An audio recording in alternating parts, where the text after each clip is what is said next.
मित्रांनो, welcome to my channel Nitin trackers 7474. मित्रांनो, आपल्या चॅनलला सबस्क्राईब केलं नसेल तर सबस्क्राईब करून घ्या, फॉलो करा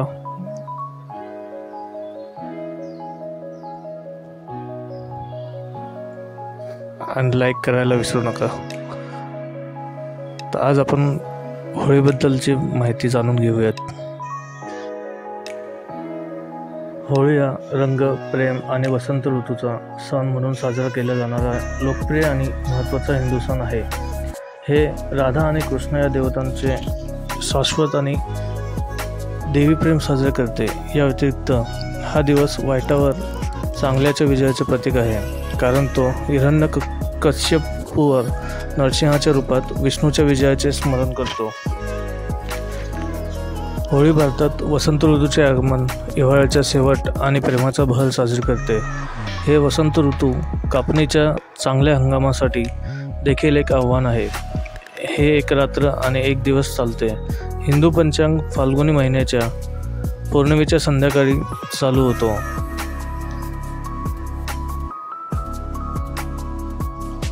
फाल्गुन महिन्यात येणारी पौर्णिमा ही होळी पौर्णिमा म्हणून ओळखली जाते. हिला होत्याशनी पौर्णिमा असंही म्हणतात. मुळात शिशिर ऋतू हा गारवा घेऊन येतो, तसाच तो पानगळही सुरू करतो. पानगळ होऊन पानांचा भला मोठा ढीग जमा व्हायला लागतो. झाडांचे अक्षरशः उभे खराटे दिसायला लागतात. अशावेळी थंडीच्या गारव्यातून शरीर मनाला थोडी ऊब देणारी होळी साजरी होते. ही होळी प्रज्वलित करण्यासाठी ही खराटे झालेली झाडे आणि जमा झालेला पाचोळा मुख्यतः वापरावा असा संकेत आहे. हिरण्यकश्यपूचा मुलगा प्रल्हाद हा विष्णुभक्त होता. हिरण्यकश्यपूला अमरत्वाचे वरदान मिळालेले असल्याने तो उन्मत्त झाला होता आणि त्याच्याशिवाय अन्य कोणाही देवाची पूजन प्रार्थना करायच्या नाहीत असा त्याचा हुकूम होता. पण त्याचाच मुलगा प्रल्हाद सतत विष्णूचे नामस्मरण करीत असल्याने त्याने आपल्या मुलालाच मारून टाकण्याचा प्रयत्न केला.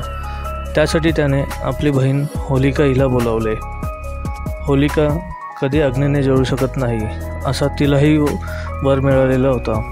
होलिकेने भक्त प्रल्हादला मांडीवर घेतले आणि जाळून टाकण्याचा प्रयत्न केला, पण विष्णूच्या कृपेने प्रल्हाद वाचला आणि स्वतः होलिकाच जळून गेली अशी ही आख्यायिका सांगते. अशा आख्यायिका आधुनिक काळाच्या कसोटीवर विश्वसनीय वाटत नसल्या तरी त्यातून सुरू झालेल्या परंपरा मात्र आजही पाळल्या जातात असे आपण अनुभवतो. मुलांना होळी सणाची माहिती सांगताना मात्र त्या परंपरेमागचा कार्यकारण भाव आपण नक्की सांगितला पाहिजे. होळी प्रज्वलित करण्यासाठी मुळातून जिवंत झाडं तोडण्याची आवश्यकता नाही. पडलेल्या झावळ्या, पालापाचोळा यांचा उपयोग करून होळी प्रज्वलित केली जाते. संपूर्ण भारतात होळी साजरी होतेच, पण महाराष्ट्रात कोकण भागात होळीचे महत्त्व आहे. रबीचा हंगाम संपलेला असतो आणि पीक कापणीला येते. कोकणात तर या काळात थोडा शेतीतील निवांतपणा असतो. कोकणात शिमग्याचा हा उत्सव 15 दिवस चालतो. अशावेळी गावातील शेतकरी समाज वेगवेगळी सोंगे धरून गावात खेळ करीत फिरतात. प्रत्येक गावातील ग्रामदेवता पालखीत बसून वाजत गाजत गावातल्या प्रत्येक घरी येते. तिचे विशेष स्वागत केले जाते. संकासूर, गोमू, नाचा, राम, लक्ष्मण, दशावतार यांचे खेळ घराघरापुढे सादर होतात. शिमगोत्सव हा कोकणात असा विशेष आनंद देणारा असतो.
बेखबर कश्तियाँ हमारी टकरा गई, रहे दोनों का दिल बेसफर बेसफर बेसफर। हाँ डूबे तुझे।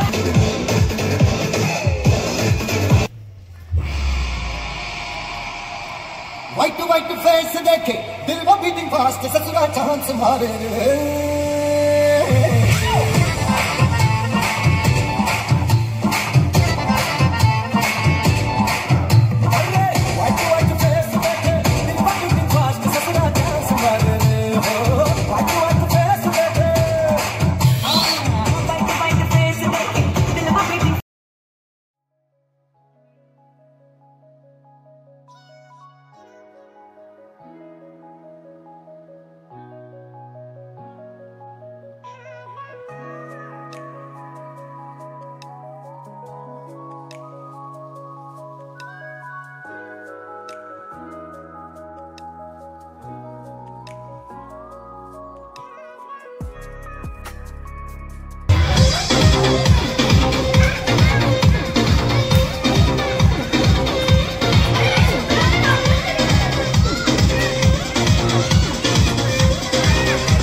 चला या पुढे या आरतीला.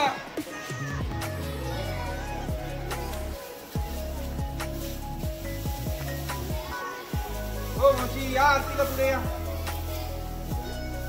तुम्ही घ्या का?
आपण साजरे करत असलेल्या सणांना धार्मिक महत्त्व तर असतेच, पण शास्त्रीय महत्त्व देखील असते.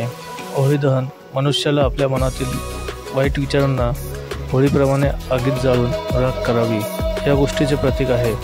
त्यामुळे आपले मन निर्मळ व्हावे अशी अपेक्षा असते.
होळीच्या दुसऱ्या दिवशी धुलिवंदनाचा सण साजरा केला जातो.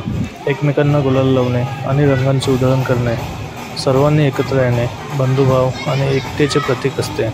या दिवशी लोक आपापसातील भेदभाव, भांडण, गरिबी, श्रीमंती विसरून एकत्र येतात. होळीचे मानसिकदृष्ट्या देखील महत्त्व आहे. लोकांच्या मनात बऱ्याच प्रकारचे मनोविकार लपलेले असतात. ते समाजात भीतीने किंवा शालीनतेमुळे प्रकट होऊ शकत नाहीत. होळीच्या दुसऱ्या दिवशी ते सगळे बाहेर काढण्याची संधी असते. होळीच्या दिवशी शिव्या देणे हा सुद्धा त्याचाच एक भाग आहे.